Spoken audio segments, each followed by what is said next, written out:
সালমার বাবা, এত সকালে উঠে পড়লে যে? বাইরে তো কিছুই দেখা যায় না। কুয়াশা তো আজ আরো বেশি মনে হচ্ছে। আর ঘুমিয়ে কি হবে? পেটের আগুন তো ঘুমায় না। গাছে না উঠলে চুলোয় হাঁড়ি চড়বে কি করে? কালকের গুড় তো প্রায় সবই পড়ে আছে, কেউ কিনলই না। সবাই বলে রং নাকি ভালো না, মিষ্টিও আগের মতো নেই। কি যে হলো গাছগুলোর! আমার হাতে তো কিছু নেই নাজমা। আমি তো কেবল রস পেরে আনি আর জাল দিই। বরকত দেওয়ার মালিক তো আল্লাহ। তিনি হয়তো আমাদের পরীক্ষা নিচ্ছেন। বাবা, আমার খুব ঠান্ডা লাগছে। কাঁথাটাও কেমন ঠান্ডা হয়ে গেছে। আয় মা, আমার কাছে আয়। আমার চাদরটা গায়ে দিয়ে নে। আমি তো এখন বের হব। খালি পেটে এই ঠান্ডায় তুমি কিভাবে গাছে উঠবে? তোমার শরীরটাও তো ভালো না। কদিন ধরে কেমন কাশছো। এসব ভাবলে চলবে না। আজ বাজারে গুড় বেচে যা পাবো তাই দিয়ে আগে তোমার আর সালমার জন্য গরম কাপড় কিনবো। আমারটা না হয় আরেক শীতে হবে। বাবা, আজকে গুড় বিক্রি হবে। আমার জন্য একটা দিলের নাড়ু আনবে। পাশের বাড়ির টুম্পা কাল খাচ্ছিল। আনবো মা। আজ যদি সব গুড় বিক্রি হয়ে যায়, তোমার জন্য বাজারের সেরা নাড়ুটা নিয়ে আসবো। তুমি শুধু দোয়া করো। সাবধানে যেও, সৃষ্টিকর্তাকে স্মরণ করে পা ফেলো। আমরা তোমার পথের দিকে চেয়ে থাকবো। চিন্তা করো না, আল্লাহ ভরসা। আসছি। নাজমা, চুলোয় দেওয়ার মতো কিছু কি আছে? দুটো শুকনো রুটি আছে, কাল রাতের, পানিতে ভিজিয়ে রেখেছি। নরম হলে সালমাকে দেব। তোমার জন্য কিছুই? না না, আমার জন্য ভাবতে হবে না। আমি বাজার থেকে খেয়ে আসবো নি। তোমরা খেয়ে নিও। মিথ্যে বলো না তো। আমি কি আর তোমাকে চিনি না? কবে তুমি বাজার থেকে কিছু খেয়েছো? যাও, সৃষ্টিকর্তা তোমার সহায় হন। হে আল্লাহ, তুমি রিজিকের মালিক। আমার ভুলের জন্য আমার মাসুম বাচ্চাটাকে আর নাজমাকে কষ্ট দিও না। কেউ ওখানে? কেউ আছো? একটু সাহায্য করবে? কে? কে কথা বলে? এই কুয়াশায় তো কিছু ঠাহর করতে পারছি না। কে আপনি? আমি এক অভাগা পথিক বাবা। বহু দূর থেকে হেঁটে আসছি। শীত আর খিদেতে শরীরটা আর চলছে না। মনে হচ্ছে এখানেই পড়ে মরে থাকবো। না না, এমন কথা বলবেন না। মরা বাচ্চার মালিক আল্লাহ। কিন্তু আপনি এখানে এই অবস্থায় কেন? আপনার যাওয়ার জায়গা নেই? আমার কেউ নেই, কিচ্ছু নেই। পথই আমার ঘর। কিন্তু আজ শরীরটা বড় বেইমানি করছে। সারা রাত পেটে কিছু পড়েনি। ঠান্ডায় হাত পা অবশ হয়ে আসছে। আমার কাছে তো টাকা পয়সা কিছু নেই। আমি নিজেই এক গরিব গাছি। এই গুড়ের হাড়িটা বাজারে বেচতে নিয়ে যাচ্ছি। আপনার কি খুব খিদে পেয়েছে? 3 দিন ধরে ঠিক মতো কিছু পেটে পড়েনি। একটু জল ছাড়া আর কিছু জোটেনি। এই নিন বাবা, এটা মুখে দিন। শরীরে একটু শক্তি পাবেন। গুড় খেলে শরীর গরমও হবে।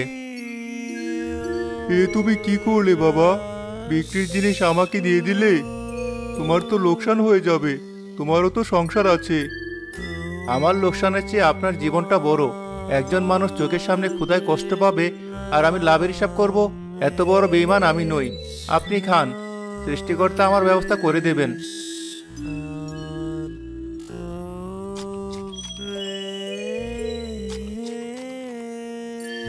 আহ, কি বৃষ্টি! যেন অমৃত। বাবা, তোমার নাম কি? আমার নাম জাহির। প্রাণ বাঁচালে। আমি তোমার জন্য দোয়া করছি। যে হাত দিয়ে তুমি আজ আমাকে দান করলে, সেই হাতে সৃষ্টিকর্তা এত বরকত দিবেন যে তুমি দিয়ে শেষ করতে পারবে না। আমার এত কিছু দরকার নেই বাবা। শুধু আমার পরিবার যেন দুবেলা খেতে পায়, এটাই আমার চাওয়া। তুমি যা চেয়েছো তার চেয়ে অনেক বেশি পাবে। যাও বাবা, তোমার ভালো হবে। তোমার এই গুড়ের সুবাস আজ থেকে সারা মুলুকে ছড়িয়ে পড়বে। এই হাড়ির মিষ্টতা কোনোদিনও কমবে না। আপনি দোয়া করবেন। আমি এখন আসি, বেলা হয়ে যাচ্ছে। বাজার ধরতে হবে। হে উপরওয়ালা, তোমার এই দয়ালু বান্দার দিকে দয়ার দৃষ্টি দিও। তার ভাগ্যটা এই গুড়ের মতোই মিষ্টি করে দিও। কি জহির ভাই, আজকেও এসেছো? কাল তো শুনলাম এক ছটা গরু বেচতে পারোনি। চেষ্টা করতে তো হবে মোর্শেদ ভাই। ঘরে যে দুটো পেট আমার পথের দিকে চেয়ে বসে থাকে। চেষ্টার আর কি আছে? তোর গুড়ের রং মরা, স্বাদ তেতো। ওই গুড় মানুষ কিনবে কেন? তার চেয়ে বরং আমার গুড় দেখ, যেন সোনার চাক। সবই আল্লাহর ইচ্ছা বশির ভাই।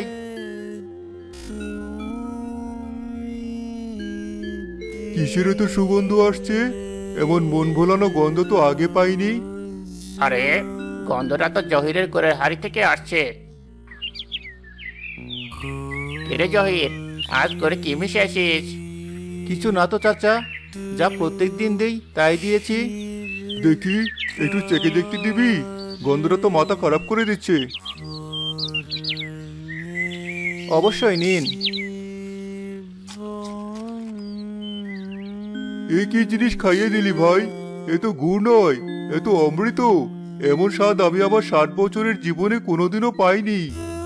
কি যা তা বলছো ভাই? ওর গুড় আমি চিনি, দেখি তো। এ কি করে সম্ভব? এ তো কি হলো বশির, কথা বন্ধ হয়ে গেল কেন? আমাকে দে তো একটু। সাবধানে যেও, সৃষ্টিকর্তাকে স্মরণ করে পা ফেলো। আমরা তোমার পথের দিকে চেয়ে থাকবো। চিন্তা করো না, আল্লাহ ভরসা। আসছি। নাজমা, চুলোয় দেওয়ার মতো কিছু কি আছে? দুটো শুকনো রুটি আছে, কাল রাতের, পানিতে ভিজিয়ে রেখেছি। নরম হলে সালমাকে দেব। তোমার জন্য কিছুই? না না, আমার জন্য ভাবতে হবে না, আমি বাজার থেকে খেয়ে আসবো নি। তোমরা খেয়ে নিও। মিথ্যে বলো না তো, আমি কি আর তোমাকে চিনি না? কবে তুমি বাজার থেকে কিছু খেয়েছো? যাও, সৃষ্টিকর্তা তোমার সহায় হন। হে আল্লাহ, তুমি রিজিকের মালিক। আমার ভুলের জন্য আমার মাসুম বাচ্চাটাকে আর নাজমাকে কষ্ট দিও না। কেউ ওখানে? কেউ আছো? একটু সাহায্য করবে? কে কে কথা বলে? এই কুয়াশায় তো কিছু ঠাহর করতে পারছি না। কে আপনি? আমি এক অভাগা পথিক বাবা। বহু দূর থেকে হেঁটে আসছি। শীত আর খিদেতে শরীরটা আর চলছে না।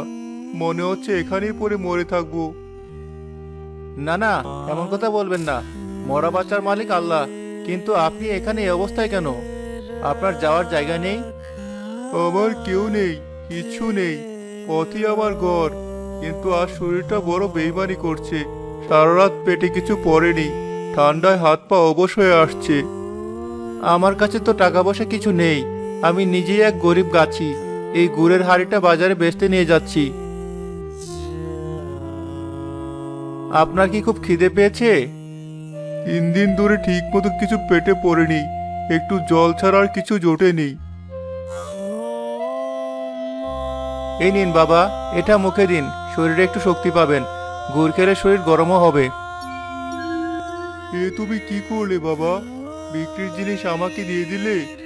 তোমার তো লোকসান হয়ে যাবে। তোমারও তো সংসার আছে। আমার লোকসানের চেয়ে আপনার জীবনটা বড়। একজন মানুষ চোখের সামনে ক্ষুধায় কষ্ট পাবে আর আমি লাভের হিসাব করব, এত বড় বেঈমান আমি নই। আপনি খান, সৃষ্টিকর্তা আমার ব্যবস্থা করে দেবেন।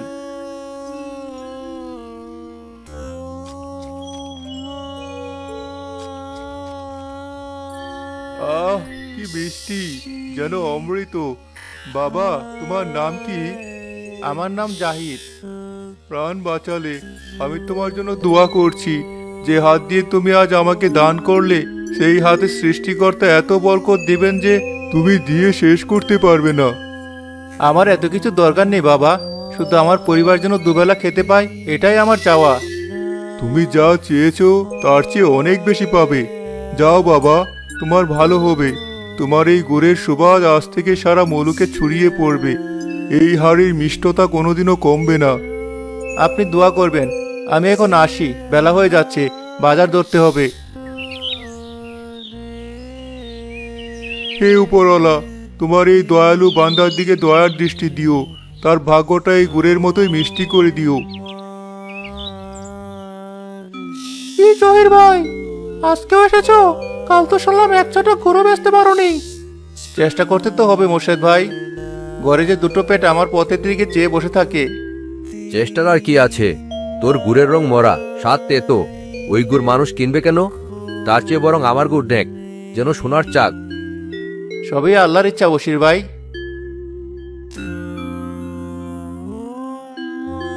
কিসের তো সুগন্ধ আসছে? এমন মন ভোলানো গন্ধ তো আগে পাইনি। আরে, গন্ধটা তো জহিরের ঘরের হাড়ি থেকে আসছে। কিরে জহির, আজ করে কি মিশে আসিস? কিছু না তো চাচা, যা প্রত্যেক দিন দেই তাই দিয়েছি। দেখি, একটু চেকে দেখতে দিবি? গন্ধটা তো মাথা খারাপ করে দিচ্ছে। অবশ্যই নিন। এ কি জিনিস খাইয়ে দিলি ভাই? এ তো গুড় নয়, এ তো অমৃত। এমন স্বাদ আমি আমার 60 বছরের জীবনে কোনোদিনও পাইনি। কি যা তা বলছো ভাই? ওর গুড় আমি চিনি, দেখি তো। এ কি করে সম্ভব? এ তো কি হলো বশির, কথা বন্ধ হয়ে গেল কেন? আমাকে দে তো একটু।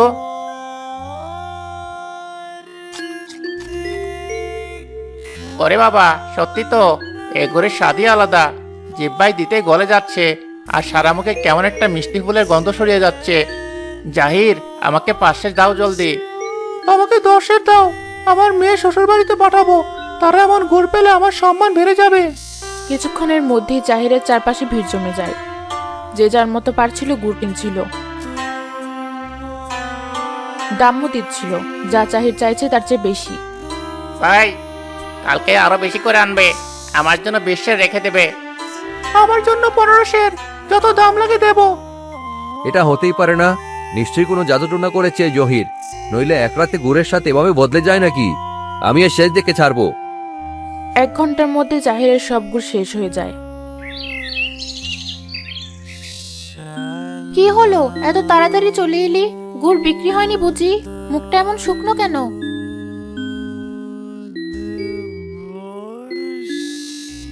এ কি, এত ভারী কেন? এর মধ্যে কি? এত টাকা তুমি এসব কোথায় পেলে? কোনো অঘটন ঘটাওনি তো? নাজমা, আল্লাহ আমাদের দিকে মুখ তুলে তাকিয়েছেন। আমাদের সব দুঃখের দিন শেষ। আর সব গুড় বিক্রি হয়ে গেছে। মানুষজন কারাগারি করে গুড় কিনেছে, দ্বিগুণ 3 গুণ দাম দিয়েছে। বাবা, আমার নাড়ু এনেছো? শুধু নাড়ু না মা, আজ তোর জন্য, তোর মায়ের জন্য, আমাদের সবার জন্য খুশির দিন এনেছি। আমি বিশ্বাস করতে পারছি না, কিভাবে হলো এসব?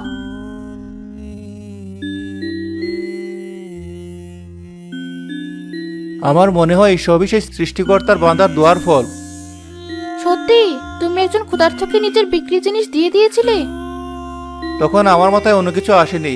লোকটার কষ্ট দেখে নিজের সব কষ্ট ভুলে গিয়েছিলাম। আমি তোমাকে নিয়ে গর্বিত। সৃষ্টিকর্তা দয়ালু মানুষকে কখনো নিরাশ করেন না। কিন্তু একটা কথা মনে রেখো, সৃষ্টিকর্তা যেমন দিয়েছেন তেমন কেড়েও নিতে পারেন। কখনো অহংকার করো না। আর ওই টাকা দিয়ে সবার আগে গ্রামের মুদি দোকানের বাকিটা শোধ করে এসো। তুমি ঠিকই বলেছো নাজমা। তুমি পাশে থাকলে আমার কোনোদিনও ভুল পথে যাওয়ার ভয় নেই।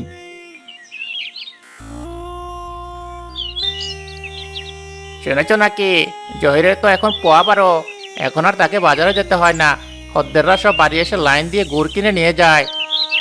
শুনবো না বোন, শহর থেকেও নাকি বড় বড় ব্যাপারীরা আসছে ওর গুড়ের খবর পেয়ে। লোকটা রাতারাতি রাজা হয়ে গেল। সবই তো বুঝলাম, কিন্তু এত স্বাদের রহস্যটা কি? মানে কি বলতে চাস তুই? আরে বোঝো না, ও নিশ্চয় গুড়ে কিছু মেশাচ্ছে, নয়তো এমন স্বাদ কোথেকে আসবে? হয়তো নেশা জাতীয় কিছু দেয়, তাই মানুষ একবার খেলে আর ছাড়তে পারে না। বশির, তোর মুখ দিয়ে সব সঙ্গে গজগজ করতে করতে উঠে চলে যায়।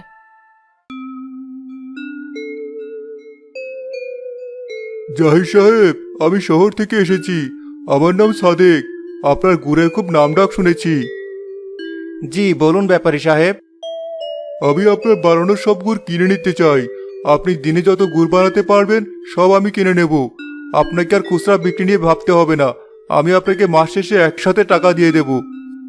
আপনি আমাদের সব গুড় কিনে নেবেন? কিন্তু আমরা তো গ্রামের লোকদেরও ফেরাতে পারি না, তারাও তো আশা করে থাকে। দেখুন ভাবি, আমি এই গুড় শহরের বড় বড় দোকানে, এমনকি বিদেশেও পাঠাতে চাই। এর জন্য আমার অনেক গুড় লাগবে। আমি আপনাদের এমন দাম দেব যা আপনারা খুচরা বিক্রি করে কোনোদিনও পাবেন না। আর গ্রামের মানুষের জন্য না হয় আপনারা অল্প কিছু গুড় রেখে দিলেন। কিন্তু আমরা তো গরিব মানুষ, এত গুড় বানানোর সামর্থ্য তো আমাদের নেই। সেই ব্যবস্থাও আমি করব। আমি আপনাকে অগ্রিম টাকা দিচ্ছি। আপনি আরো লোক রাখুন, বড় চুলা বানান। আপনার কোনো চিন্তা নেই, আপনি শুধু আমাকে খাঁটি জিনিসটা দেবেন। আমরা রাজি, কিন্তু আমাদের একটা শর্ত আছে। আমাদের গুড়ের মান নিয়ে কোনোদিন কোনো আপোষ হবে না। এই তো চাই, আপনাদের সততাই আমাদের সবচেয়ে বড় মূলধন। আমি আজই আপনাদের অগ্রিম টাকা দিয়ে দিচ্ছি।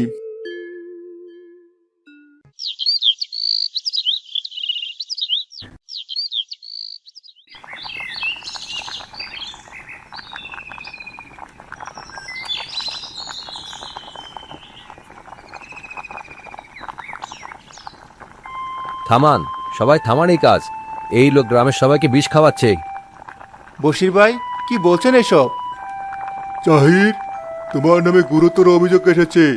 বশির বলেছে তুমি নাকি গুড়ে স্বাদের জন্য ক্ষতিকর রাসায়নিক মেশাও। আমি নিজে একজন ব্যবসায়ী, আমি খাঁটি জিনিস চিনি। জাহির সাহেবের গুড়ে ভেজাল থাকতেই পারে না। আপনি শহরের লোক, আপনি কি বুঝবেন? এই লোক একজন ধোঁকাবাজ। আমি নিজের চোখে দেখেছি ওকে রাতের আধারে কিসব সাদা গুঁড়ো মিশাতে। একদম মিথ্যা কথা বলবেন না। আপনার লজ্জা করে না একজন সৎ মানুষের নামে এমন অপবাদ দিতে? আপনার হিংসা হচ্ছে, তাই না? চুপ করো মেয়ে, বড়দের কথার মধ্যে কথা বলবে না।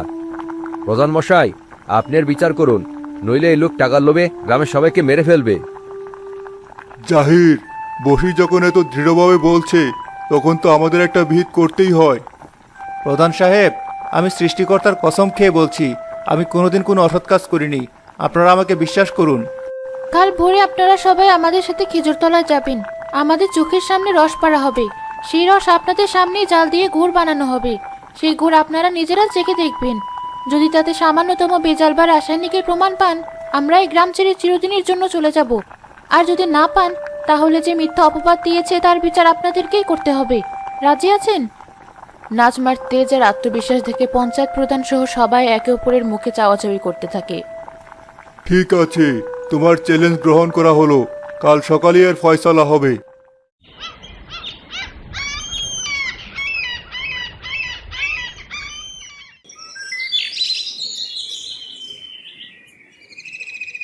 জাহির, আমাদের সবার সামনে গাছ থেকে রস নামাও।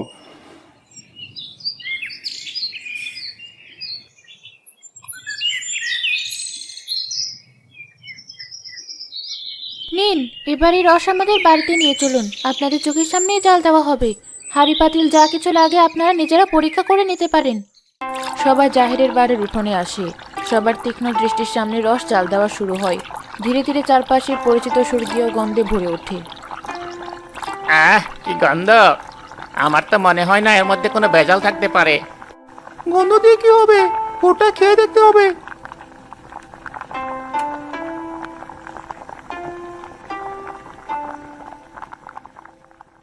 কয়েক ঘন্টা পরে গুড় শক্ত হওয়ার পর প্রথমে পঞ্চায়েত প্রধানকে দেওয়া হয়। সুবহানাল্লাহ, সৃষ্টিকর্তার কি অপার মহিমা! এর প্রতিটি কোণায় যেন মিশে আছে সততা আর রহমত। এর মধ্যে ভেজাল মেশানোর কথা যে ভাবতে পারে, সে মানুষ নয়, শয়তান। এরপর একে একে সবাই সে গুড় চেখে দেখে এবং সবাই এক বাক্যে স্বীকার করে যে এমন খাঁটি জিনিস তারা জীবনে খায়নি। কি হলো বশির সাহেব, এবার আপনার কি বলার আছে? বশির, তুই একজন ভালো মানুষের নামে এত বড় কলঙ্ক দিলি, তোকে শাস্তি পেতেই হবে। বশির, মিথ্যা অপবাদ দেওয়ার জন্য তোমাকে 100 গা বেত্রাঘাত দেওয়া হবে এবং 1 মাসের জন্য সমাজচ্যুত করা হবে। জহির ভাই, আমার ভুল হয়ে গেছে। আমি তোমার ভালো সহ্য করতে পারিনি। হিংসার আগুনে জ্বলে আমি এমন কাজ করেছি। আমাকে তুমি মাফ করে দাও ভাই, আমাকে বাঁচাও। আপনি আমার কাছে মাপ চাইবেন না। আমি আপনার উপর কোনো রাগ রাখিনি। আল্লাহ আপনাকে হেদায়েত দিন। প্রধান মশাই, আমরা আর কোনো শাস্তি চাই না। ও নিজের ভুল বুঝতে পেরেছে, এটাই সবচেয়ে বড় শাস্তি। ওকে মাফ করে দিন।